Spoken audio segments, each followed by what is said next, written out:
Hey guys, TroutTailz, Alex here. Today I'm going to be tying what I like to call the sexy pheasant. Initially, we're going to start off with a pink 2.8mm tungsten bead and a TMC 5262 size 16 hook. Before I get ahead of myself, I'm going to throw up a list of materials that you're going to need to tie this fly. After we got her in the vise, the jaws are locked tight. We're going to use our UTC 70 denier black thread and take wraps starting behind the bead and work it right down to where you want that body to end.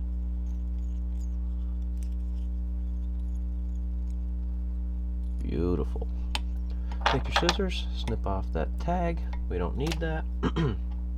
After that, we're going to take gold ultra wire and push that in right into the bead slot. Go behind the head and lock that in right on the tail, right where your thread ended earlier.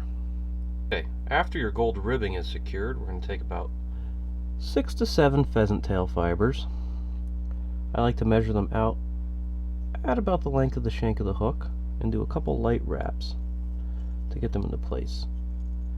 I like to do the light wraps because then I could adjust in or out if I want it shorter or longer. Right about there seems to be the sweet spot. Now I do a couple tight wraps, I fold it back, and as you can see I continue forward. I also secure that gold ultra wire right into the front of the hook. Now we're going to bring this bug to life by fluffing these pheasant tail fibers up and wrapping the body forward right towards the bead.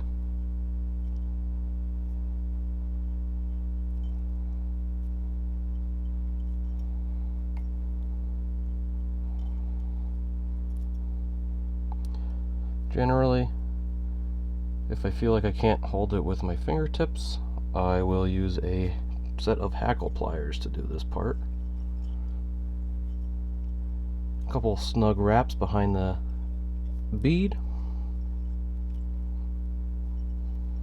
should do the trick, and a few more. I like to get it so those fibers flare out before I snip.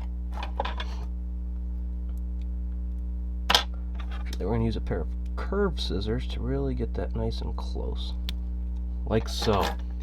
Take our gold ribbing and wrap forward right towards that bead. This is a 28 gauge wire. You could use thinner and then helicopter it off, but I have a hard time doing it with this heavier wire, so I use junky old scissors and I get a nice close cut right in there. If it protrudes a hair, I just mash it in. We're almost done at this point. We're going to take our UTC pearl tinsel in size large. The bend of the tinsel should go up because it makes the fold over later a lot easier. I like to tuck it right there and tie her in.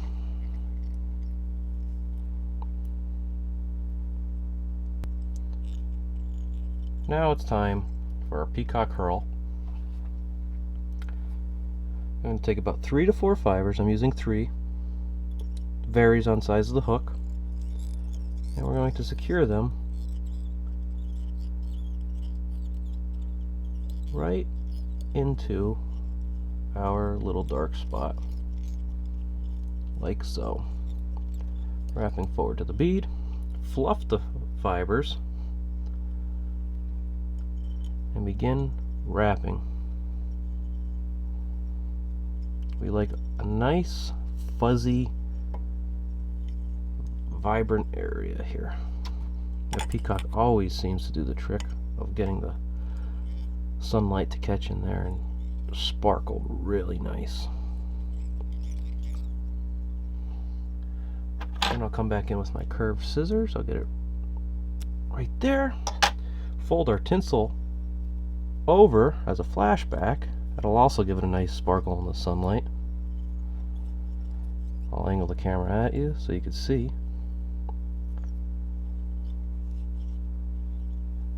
Fold her back once again. Take your curved scissors, or whatever you have.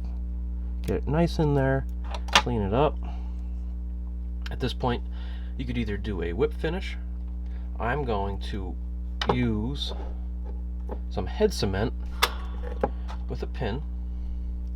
Apply it a small amount to my thread itself, and then I'm going to do a barrel knot, and I find that my flies stay together a lot nicer and a lot longer doing it this method. At this point, I'll clean that up, and this is TroutTailz version of a sexy pheasant. Really, really nice fly for all year. I really like running it winter months into spring. It tends to do the best. I like to do a lot of wild trout fishing. Ryan and I both do, actually, and this is just a proven trout slayer. Hope you guys enjoyed watching, and stay tuned for the next video. Thanks for watching.